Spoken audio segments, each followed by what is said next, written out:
Ma'am, I'm giving you one last chance. Open this door voluntarily or we're coming in. If you force entry into my home without a warrant, you are violating my constitutional rights. This will cost you your career. I am giving you the chance to walk away. Get the ram. Sheriff's Department, open the door now! The voice was a steel blade cutting through the Saturday morning calm. It wasn't a request, it was a command, laced with an impatience that set every nerve in Dr. Evelyn Reed's body on high alert. Do you have a warrant? I'm an attorney. I know my rights. Her own voice, usually so measured and commanding in a courtroom, was tight but unwavering. She stood just inside her own home, her sanctuary, a place that was about to be violated. We have authority under an active investigation. Open this door or we're coming in. The threat hung in the air, thick and suffocating. I'm a United States citizen, Evelyn projected, her words a shield against the aggression on her porch. Show me a warrant or leave my property. What should have been a quiet Saturday in the leafy suburbs of Atlanta had just turned into a constitutional nightmare. Dr. Evelyn Reed never imagined she would become the victim. At 42, she was a formidable constitutional law attorney who had spent 16 years defending others against this exact kind of government overreach. That morning, she had been meticulously preparing a Fourth Amendment case for a Monday hearing, crafting an argument to defend a client against an illegal search. By 10:30 a.m., 4 officers would smash their way into her home without a warrant, their actions justified by nothing more than a phantom, an anonymous tip. The violation would ultimately cost the county over $10.5 million. Before we continue, where are you watching from? If this is your first time here, hit that subscribe button. Stories like these need to be shared. Evelyn Reed had built her career not just on credentials, but on unshakable principles. Yale Law School, class of 2008. A prestigious federal clerkship under the legendary Judge Eleanor Vance. 16 years carving out a reputation as the fiercest defender of constitutional rights in the state of Georgia. Her record was a testament to her skill. 23 victories in 25 Fourth Amendment cases. She had published 47 articles on illegal search and seizure, her work cited in legal journals, and used as teaching material in law schools from Stanford to Harvard. When local police departments violated the Fourth Amendment, attorneys called Evelyn. When federal agents overstepped their authority, Evelyn was the one who made them answer for it. She didn't just know the law, she inhabited it. Terry versus Ohio, Payton versus New York. Every landmark case that defined the boundaries between state power and individual liberty was etched into her mind. That Saturday morning began with the gentle rhythm of any other weekend. She woke at 8:30, the Georgia sun filtering through her blinds.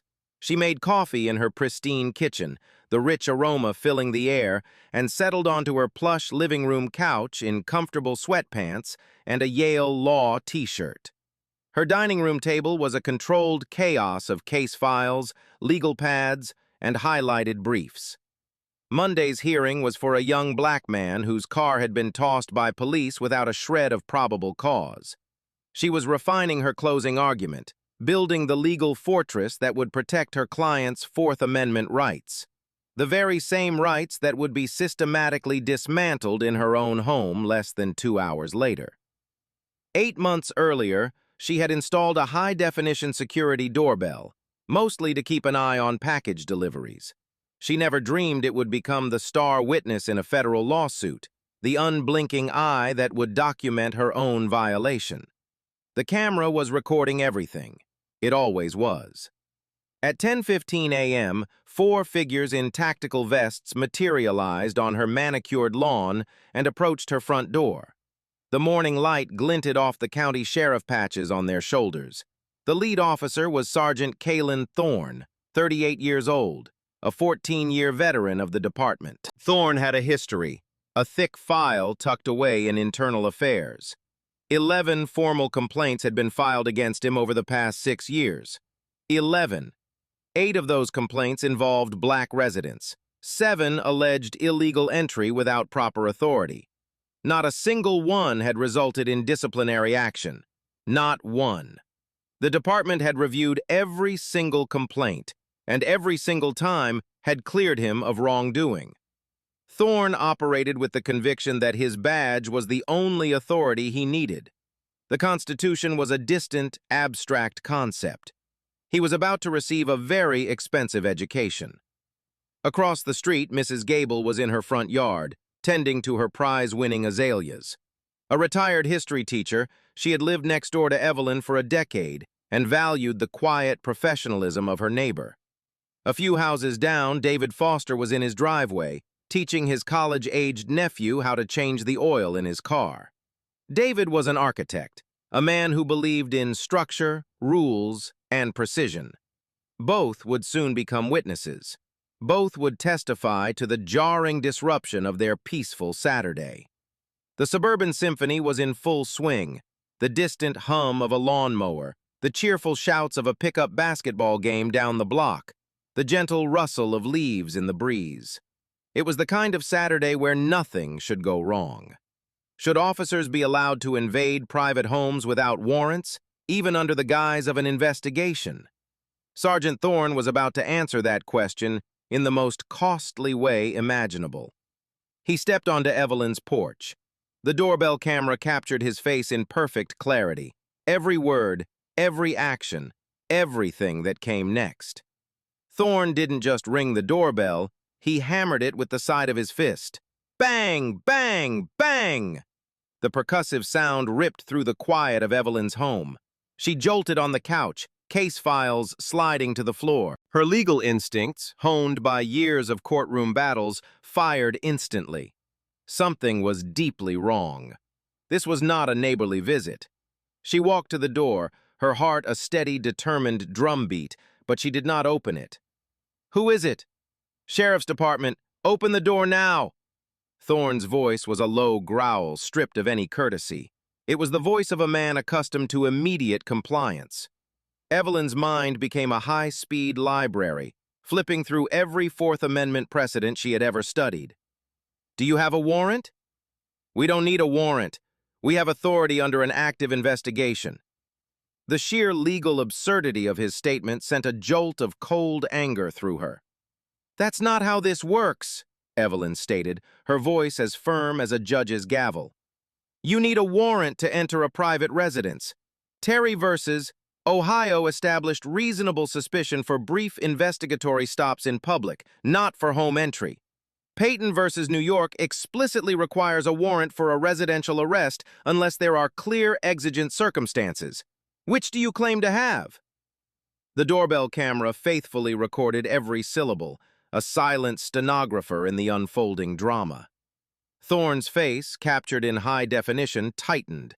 The mask of authority slipped, revealing raw annoyance. He was not used to being questioned, especially not by a woman in a t-shirt on the other side of a door. "Ma'am, we've received information that you're involved in illegal activity. Open this door." Evelyn felt the insult like a physical blow. Illegal activity. She lived alone. She was a respected officer of the court. This was either a catastrophic mistake or, far more chillingly, targeted harassment. "I am a United States citizen and a licensed attorney," she said, her voice rising, projecting through the solid wood of the door. "I live alone. There is no illegal activity here. You have no legal authority to enter my home without a warrant. Show me a warrant or leave my property." Behind Thorne, the three other officers exchanged uneasy glances. Deputy Robert Miller, the youngest of the group, discreetly pulled out his department-issued phone, likely reviewing the flimsy information that had brought them to this standoff. Deputy Alicia Sanchez shifted her weight, her eyes darting towards the small, dark lens of the doorbell camera. She knew they were being recorded. Thorne took a step closer, crowding the door as if his physical presence alone could nullify the Constitution. "Ma'am, we have credible information about illegal activity at this address. We are entering based on reasonable suspicion." "Credible information is not a warrant," Evelyn shot back, her lawyerly precision cutting through his bluster. "The Fourth Amendment is not a suggestion. It is the law.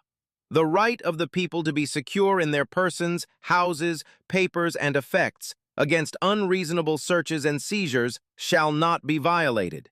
You have no warrant. You have no probable cause. You have no consent. What you are about to do is illegal. Thorne turned from the door and keyed his radio. Dispatch requesting backup at 4122 Hemlock Trace. 2 more patrol cars were now on their way. Miller leaned in towards his sergeant, his voice low. Sarge, she's citing case law. She sounds like she knows what she's talking about. Maybe we should... I know what I'm doing, Thorne cut him off, his voice a sharp rebuke. Evelyn heard the exchange clearly through the door. The camera's microphone, sensitive and unforgiving, picked up everything. Across the street, Mrs. Gable put down her gardening trowel. She pulled her cell phone from her pocket and dialed 911. Yes, I need to report something, she said, her voice trembling slightly. There are officers at my neighbor's house and something doesn't feel right. She's telling them they need a warrant and they are refusing to listen. David Foster down the street sent his nephew inside. Then he pulled out his iPhone and began recording, the lens a clear, steady witness from a different angle. 3 cameras, 3 perspectives, all documenting the same truth.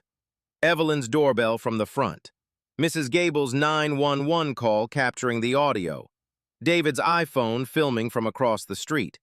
Thorne had no idea he was the star of a multi-angle production of his own constitutional violation. Ma'am, I'm giving you one last chance, Thorne's voice boomed. Open this door voluntarily or we're coming in. This is illegal entry, Evelyn said, her professional voice now at full volume. I am recording everything. You are violating the 4th Amendment. The Supreme Court has been unequivocally clear that law enforcement does not have the authority to enter a private residence without a warrant or exigent circumstances. You have neither. We have exigent circumstances. It was a desperate bluff. What exigent circumstances? Evelyn demanded, calling him on it. Define them for me. Is someone in immediate danger inside my home? Is evidence of a serious crime being actively destroyed? Is a fleeing felon hiding in my closet? Which one applies here, Sergeant? Thorne had no answer because there was no answer. He had an anonymous tip and a badge. That was all. Sanchez tried again, more forcefully this time. Sergeant Thorne, she's right about the warrant. That camera is recording. This is a bad scene. I'm not asking for legal advice, Deputy, Thorne snarled. Evelyn heard the fraying edges of his patience. Good. Let him be frustrated. The law was her fortress. Officer, I want to be very clear, Evelyn said, her voice now chillingly calm. If you force entry into my home without a warrant, without exigent circumstances, and without my consent, you are committing a flagrant violation of my constitutional rights. This will cost you your career. I am giving you the chance to walk away right now. The doorbell camera captured Thorne's jaw clenching, a muscle twitching in his cheek. He turned to Miller. Get the ram. Evelyn's blood ran cold. They were actually going to do it.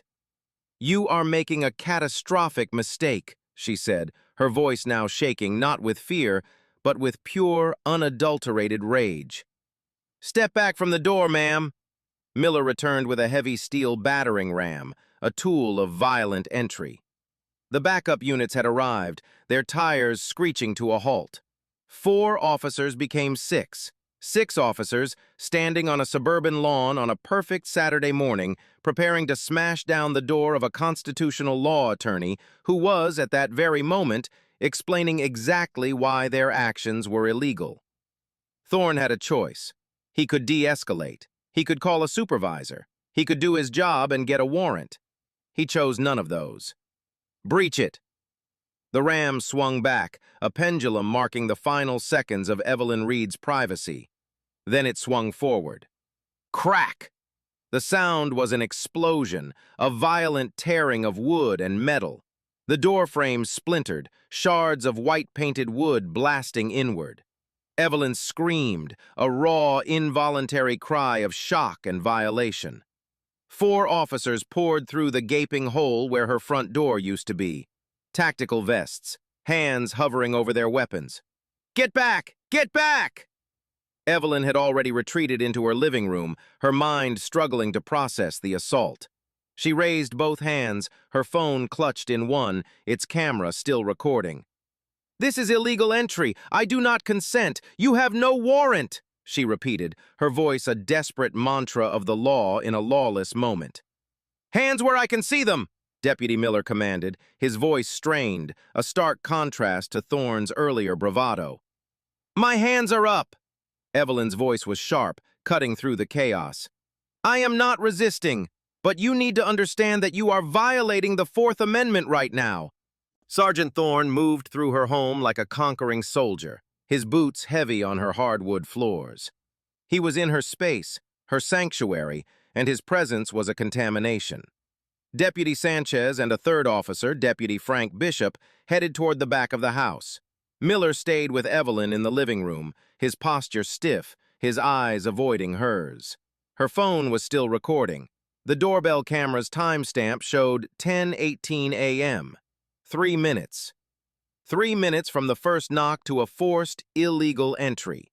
3 minutes to detonate a career and ignite a federal lawsuit.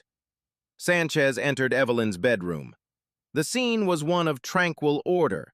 A neatly made bed with a book on the nightstand, a biography of Thurgood Marshall. A closet filled with professional attire, suits and blouses hanging in perfect alignment. There was nothing suspicious, nothing out of place. She moved into the adjoining bathroom. Toiletries were arranged neatly on the counter. Towels were folded on the rack. It was clearly the bathroom of a single, organized professional, the home of one person. In the kitchen, Deputy Bishop conducted his search. He found breakfast dishes in the sink, a coffee maker still warm to the touch, a stack of mail on the counter, utility bills, an alumni magazine from Yale, all addressed to Dr. Evelyn Reed. No evidence of anyone else living there. No signs of the illegal activity their anonymous tipster had vaguely mentioned. There was only the quiet, private life of a woman, now laid bare and trampled by uninvited intruders. Meanwhile, Sergeant Thorne was in Evelyn's home office, and it was here that the first seeds of doubt began to sprout in his mind. Law books lined the shelves from floor to ceiling. Constitutional law, cases and materials, federal criminal procedure, a people's history of the Supreme Court. On the wall, framed in elegant black, hung her Juris Doctor degree from Yale Law School. Next to it, her bar admission certificate from the state of Georgia. The evidence of who she was screamed at him from every corner of the room. He picked up her wallet from the desk and pulled out her driver's license. Evelyn Reed, 4122 Hemlock Trace, born Atlanta, Georgia. He glanced at his phone, a quick search for her name and the state bar. Active. Admitted 2008. In good standing. He opened a desk drawer and found her United States passport. Everything was legitimate. Everything was legal. Everything proved she was exactly who she said she was. An attorney, a citizen, and the sole lawful resident of this home. Deputy Miller's voice crackled over the radio, quiet and hesitant. House is clear. No additional occupants. A pause. Repeat, no one else is here. Then, even quieter, a near whisper meant only for Thorne. Sarge, she's an attorney, licensed and everything. Thorne's jaw, already tight, felt like it might crack. Sanchez emerged from the back of the house, her expression grim. Nothing, Sergeant. 1 bedroom, 1 bathroom. No sign of anyone else living here. She walked past the dining room table, her eyes scanning the scattered papers. She stopped. The legal documents, the case files, the yellow highlighter resting on an open brief. It was a scene familiar to any lawyer. She leaned closer, her eyes widening as she read the header on the top document. Morrison versus County Sheriff's Department. Motion to suppress evidence based on Fourth Amendment violation. Below that, another page titled, Illegal Residential Entry Without Warrant. Case Law Analysis. Her blood ran cold. She knew in that instant the true scale of their blunder. Sergeant Thorne, Sanchez said slowly, her voice barely audible. You need to see this. Thorne strode over to the dining room table, his face a mask of irritation. He looked down at the landscape of Evelyn's work, at the legal battle she had been preparing to fight that Saturday morning. He saw the meticulously organized arguments, the cited precedents, the roadmap of a defense built on the very principles he had just bulldozed. She hadn't been harboring fugitives or running a criminal enterprise. She had been defending someone else from exactly what Thorne and his officers had just done to her. The irony was so potent, so perfectly damning, it was almost a physical force. A constitutional law attorney, specializing in illegal search and seizure cases, actively working on a Fourth Amendment violation case at the precise moment her own Fourth Amendment rights were being spectacularly violated. Evelyn watched Thorne's face change. She saw the flicker of arrogant certainty in his eyes extinguish, replaced by a dawning, horrified realization. The hunter had just realized he'd walked into a perfectly laid trap of his own making. "That's my client's case," she said, her voice like ice. "I was preparing for Monday's hearing, a case about officers who entered a home without proper authority, just like you." She took a deliberate step forward. "Congratulations, Sergeant. You just provided me with invaluable first-hand experience." Outside, the quiet suburban street was no longer quiet. Mrs. Gable was still on the phone with the 911 dispatcher, giving a frantic play-by-play account. David Foster was still recording, his iPhone a steady, unwavering witness. The commotion had drawn out more neighbors. A young couple from 3 houses down stood on their lawn, staring in disbelief. A man walking his dog had stopped, his pet sitting patiently at his feet, both watching the uniformed officers file out of the attorney's house. 6 people in total, their phones out, their faces a mixture of confusion and concern. A Saturday morning spectacle. County sheriff's deputies breaking into the home of a respected professional woman. Everyone was watching. Everyone was recording. Everyone would remember. Thorne looked at Miller. Miller stared at the scuff marks his boots had left on Evelyn's floor. Sanchez's gaze was fixed on the doorbell camera, its small red recording light still blinking, a silent, mocking eye. Deputy Bishop shifted uncomfortably in the violated living room. 4 officers bound together by the worst mistake of their professional lives. Evelyn's phone was still recording. The timestamp showed 10:23 a.m. 5 minutes. 5 minutes they had been inside her home. 5 minutes of a documented, multi-angle, crystal-clear constitutional violation. 5 minutes that would end up costing the county $10.5 million. Thorne finally pulled out his radio, his movements stiff and robotic. "All units, we are code 4. Prepare to clear the scene." Evelyn lowered her phone but didn't stop recording. "You're leaving?" Her voice dripped with incredulous contempt. "That's your plan? You break down my door, illegally search my home, find absolutely nothing because there was nothing to find, and you just leave?"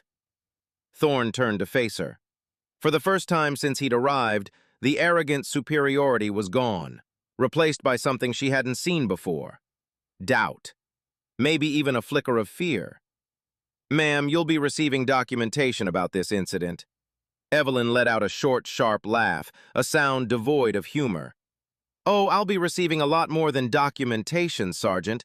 I'll be filing a federal lawsuit. Against you, personally. Against this department. Against every single person who authorized this gross violation of my civil rights. You just learned a very, very expensive lesson about the Fourth Amendment."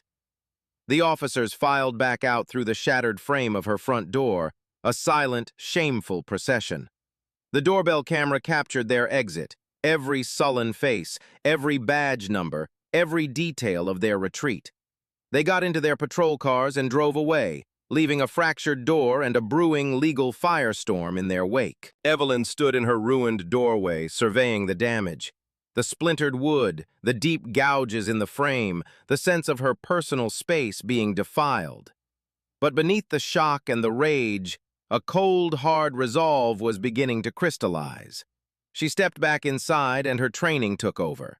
Before doing anything else, she immediately backed up all recordings to secure cloud storage.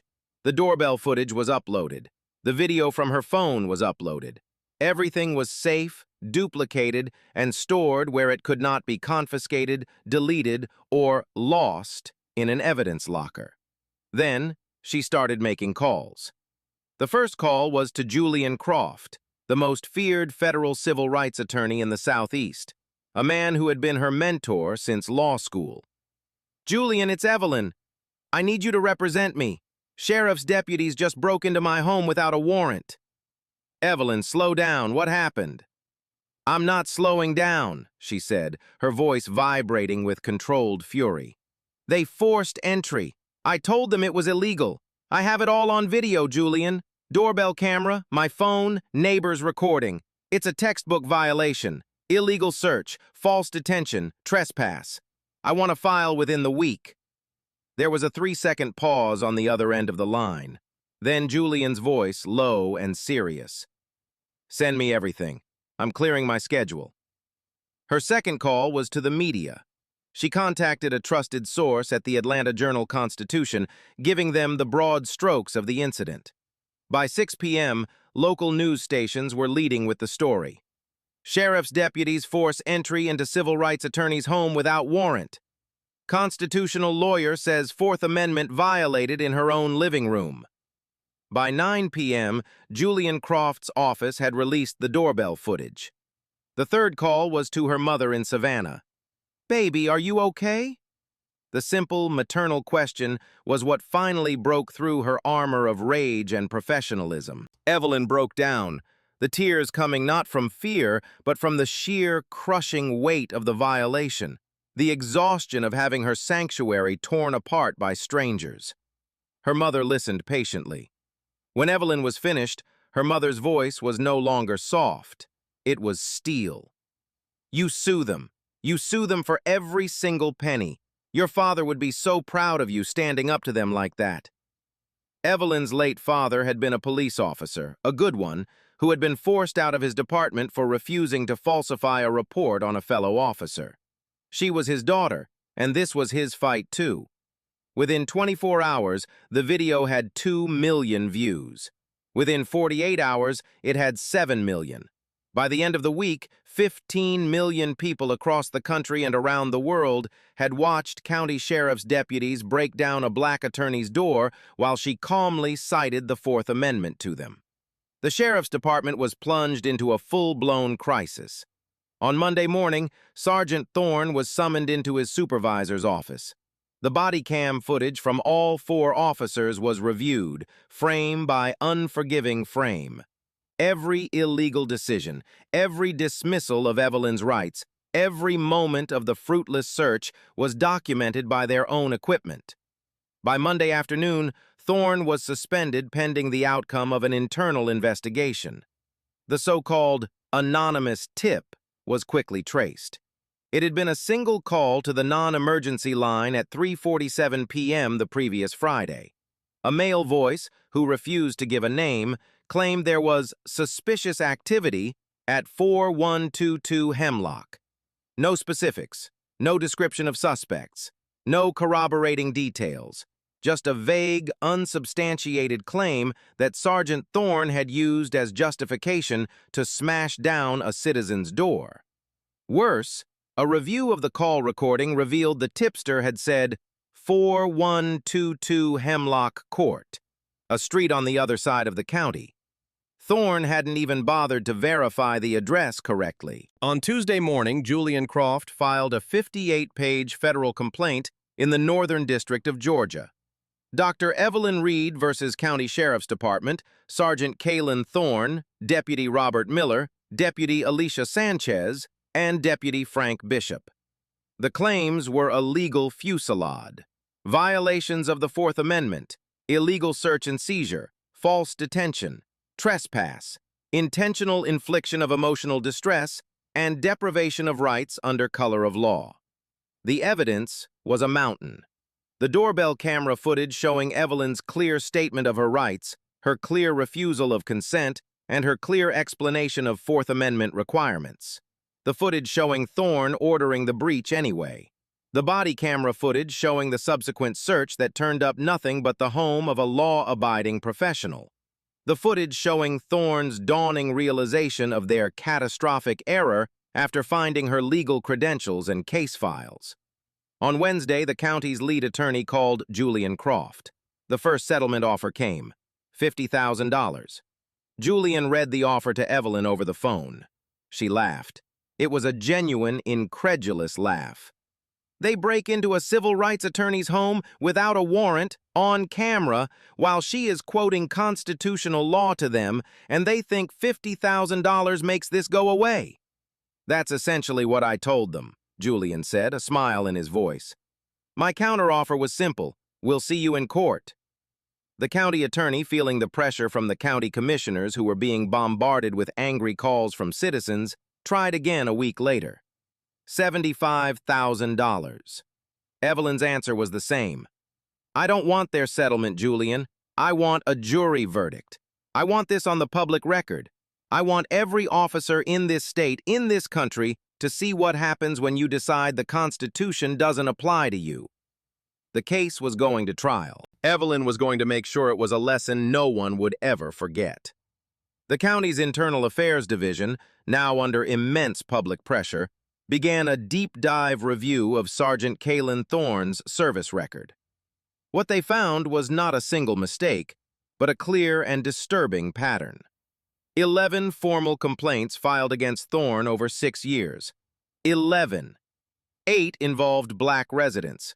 7 alleged entry without a proper warrant or authority. 3 included allegations of excessive force.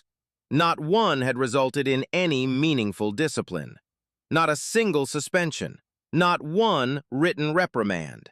Every single complaint had been reviewed, and in every single instance, the department had cleared him. The county had looked at Kaylin Thorne's conduct 11 times and had given him their implicit approval. That decision was about to cost them everything. Discovery took 11 months. It was a grueling process of depositions, document requests, and expert consultations. Julian Croft was a master of this legal trench warfare, leaving no stone unturned. The doorbell footage, now known colloquially online as the lecture on the porch, became the centerpiece of the case. The crystal-clear video of Thorne pounding on the door. The crystal-clear audio of Evelyn patiently explaining why he couldn't enter. The crystal-clear documentation of Thorne ignoring the law and ordering the breach anyway. It was a self-contained indictment. Mrs. Gable gave a powerful deposition. I called 911 immediately, she testified, her voice filled with a teacher's conviction. I've lived next to Evelyn for 10 years. She is a model citizen. I knew in my heart that something was terribly wrong. Officers in this country don't break down the doors of innocent people on a Saturday morning unless they are breaking the law themselves. David Foster provided his iPhone footage, which captured a wider angle of the scene, showing the arrival of the backup units and the growing crowd of concerned neighbors. I recorded everything from the moment they arrived, he said in his deposition. I wanted there to be evidence. I didn't want it to become their word against hers. I wanted the truth to have a witness. Julian retained 3 of the nation's top constitutional law experts. Professor Alistair Finch from Emory Law School reviewed every frame of the footage, every line of the police report, and every one of Thorne's past complaints. This is a textbook, egregious Fourth Amendment violation, he wrote in his damning 40-page expert report. An uncorroborated anonymous tip, particularly one with a wrong address, does not even approach the threshold for probable cause. Residential entry requires a warrant, absent true, life-threatening exigent circumstances. Sergeant Thorne had neither probable cause nor exigent circumstances. He knew, or any reasonable officer in his position should have known, that his entry was unconstitutional. Professor Finch, with his calm demeanor and encyclopedic knowledge of the law, would be a devastating witness on the stand. The county's lawyers knew it. Sergeant Thorne's deposition was a slow-motion car crash. Julian Croft dismantled him, question by patient question, for 7 straight hours. Sergeant Thorne, what was the credible information you received that led you to Dr. Reed's home? It was an anonymous call. Did you do anything to verify the information in that call before forcing entry into a private residence? We believed it was credible at the time. Based on what, Sergeant? What part of an anonymous, unspecific, wrong address tip did you find credible? Thorne had no answer. Did you at any point attempt to obtain a warrant? We didn't believe we had time. How long were you at Dr. Reed's front door before you ordered your men to breach it? About 3 minutes. 3 minutes. And in those 3 minutes, you couldn't make a single phone call to a judge on call? To an assistant district attorney? Again, no answer. Just a sullen silence. Did you hear Dr. Reed state that she was an attorney? Yes. Did you hear her explain the legal requirements for entry under the Fourth Amendment? Yes. Did you hear her state that she was a U.S. citizen and lived alone? Yes. And after hearing all of that, you still ordered your deputies to break down her door. Is that correct? Thorne shifted uncomfortably in his chair. I was following procedure. Whose procedure, Sergeant? Show me the page in the Sheriff's Department manual that allows for a warrantless forced entry into a home based on a single, uncorroborated, wrong address, anonymous tip. Thorne couldn't, because no such procedure existed outside of his own arrogant assumptions. Julian had dozens of clips from that deposition video that would utterly destroy Thorne's credibility in front of a jury. The county's attorneys watched the deposition tape. They watched the doorbell footage for the 20th time. They read Professor Finch's expert report. They ran the financial exposure models. They came back with a new offer, this time a substantial one, $400,000. Julian didn't even present it to Evelyn. He simply emailed back, Dr. Reed is not interested in a settlement.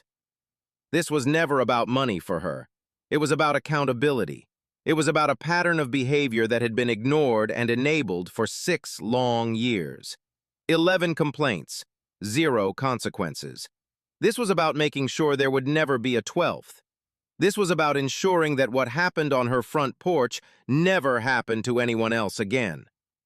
The federal courtroom in downtown Atlanta was packed to capacity. The gallery was a cross-section of the community. Civil rights advocates in sharp suits, law students taking furious notes, and concerned citizens who saw Evelyn's fight as their own. Evelyn took the stand on the 3rd day of the trial. She wore a simple, professional navy blue dress, her demeanor calm and composed, but her voice held the weight of the ordeal she had endured. Julian Croft walked her through that Saturday morning, his questions gentle but precise. Dr. Reed, what were you doing at approximately 10:15 a.m. on the day in question? I was in my home office, preparing a Fourth Amendment case for a client. I was defending him against an illegal search. And then what happened? Then, she said, her eyes meeting the jury's, I became the victim of the very constitutional violation I was fighting against. Her voice was steady, but the jury saw her hands tremble slightly as she described the deafening crack of the battering ram hitting her door. She recounted the terror of seeing armed men pour into her living room, the humiliation of being treated like a criminal in her own home. The courtroom was completely silent when Julian announced, Your Honor, we would now like to play the video from the plaintiff's security doorbell. The large monitors in the courtroom flickered to life. The jury watched Sergeant Thorne hammer on the door. They heard Evelyn's clear, calm voice citing the Fourth Amendment. They heard her patiently explain why their entry would be illegal. And then they watched, in horrified silence, as Thorne gave the order and the door frame exploded inward. You could hear a pin drop in the gallery. There was nothing but the video evidence of a constitutional right being methodically and deliberately violated in real time. Professor Alistair Finch testified the next day. He was the quintessential academic, tweed jacket, thoughtful pauses, and an unassailable command of his subject. In my 26 years of teaching and studying constitutional law, he told the jury, I have never seen a clearer, more textbook example of a Fourth Amendment violation captured on video. It is the kind of fact pattern I would use in a final exam to test my students on the absolute basics of search and seizure law. The county's attorney, a man named Bill Peterson, tried to argue that Thorne had acted in good faith, that he was trying to protect the community based on the information he had. Professor Finch, Peterson began on cross-examination, isn't it possible that Sergeant Thorne simply misunderstood the complexities of the law in a high-pressure situation? Professor Finch looked at him over the top of his glasses. No, he said simply. Dr. Reed explained the law to him, clearly and accurately, before he breached the door. She cited specific foundational Supreme Court cases. She defined the legal requirements for entry. This was not a misunderstanding of the law. This was a deliberate disregard for it.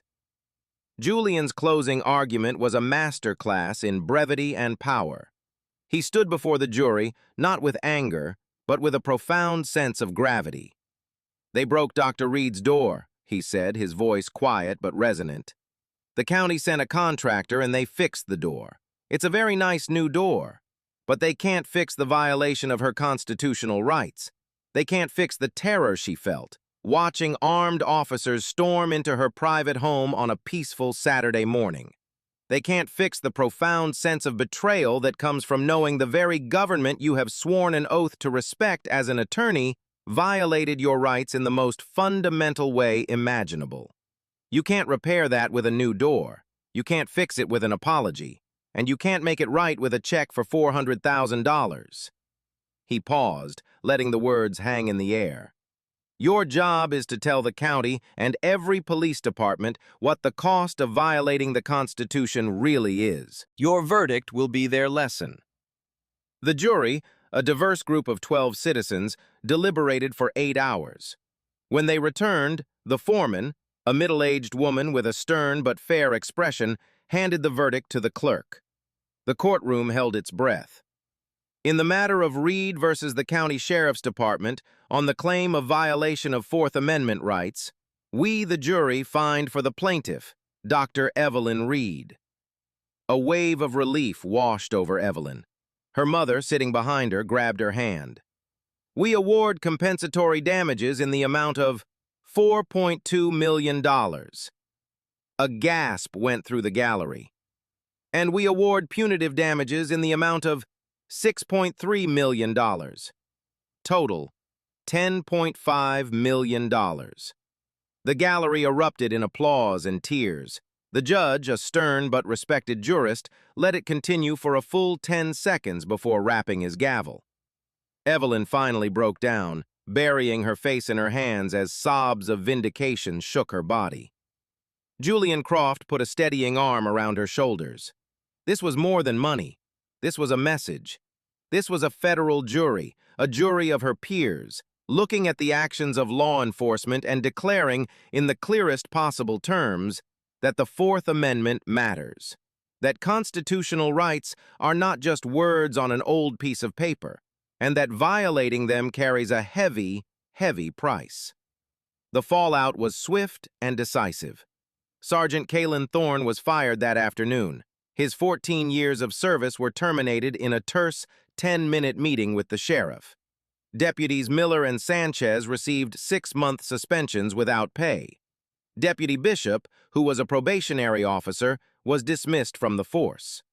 The U.S. Attorney's Office, spurred by the verdict and the overwhelming public outcry, filed federal criminal charges against Thorne for deprivation of rights under color of law. He would eventually plead guilty to a lesser charge and receive 2 years of probation, a sentence many felt was too light, but one that permanently barred him from ever working in law enforcement again. The county, facing a PR nightmare and the threat of further lawsuits, implemented sweeping policy changes within 30 days. All warrantless residential entries now required explicit, documented approval from a command-level supervisor who had to attest in writing to the specific exigent circumstances. Mandatory, intensive Fourth Amendment training, designed by a panel that included civil rights attorneys, was implemented for every officer on the force. The department also created a new constitutional compliance division, a unit tasked with reviewing questionable search warrant applications and high-risk entries before they happened. Inspired by the verdict, 3 other victims of Thorne's aggressive, warrantless tactics came forward.